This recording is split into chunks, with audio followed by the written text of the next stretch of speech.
দেখেন দেখেন আত্মহত্যা করার জন্য যে কোনো গাড়ির সামনে দাঁড়িয়ে পড়তেছে।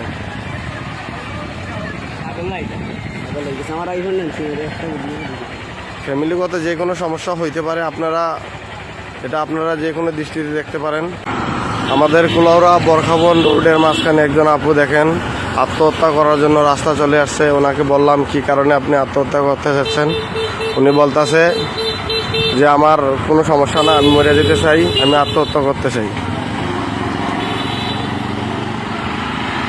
এখানে বিষয় কি কোনো কিছু জানতে পারতেছি না এখনো, কেন আত্মহত্যা করতে চাচ্ছে উনি এখনো জানি না। যে কোনো গাড়ির সামনে এসে মরতেছে। ভাই আপনার গাড়ির সামনে আসছিল? ও ভাই আমার গাড়ি অনেক কষ্ট করে বাম দিকে নিয়েছি ভাই। কাটাইছেন? আপনি রেসে আসছিলেন?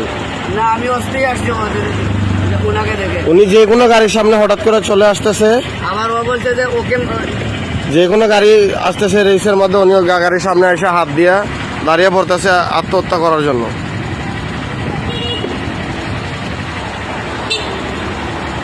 এই দেখেন গাইস কি করতেছে। দেখেন আত্মহত্যা করার জন্য যে কোনো গাড়ির সামনে দাঁড়িয়ে পড়তেছে।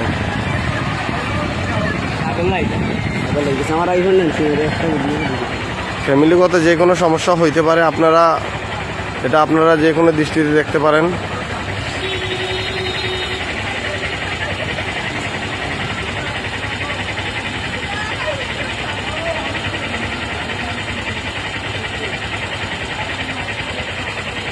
যে কোনো গাড়ির সামনে আইসা উনি গাড়ি আটকাইতেছে। বলা যায় না কোন গাড়ি রেসে আসে, ওনার উর্ফি দিয়ে চলে যেতে পারে। উনি যে কোনো গাড়ির সামনে এসে দাঁড়াইতেছে। শুক্রবার জুম্মার নামাজের সময়। আমার গাড়ি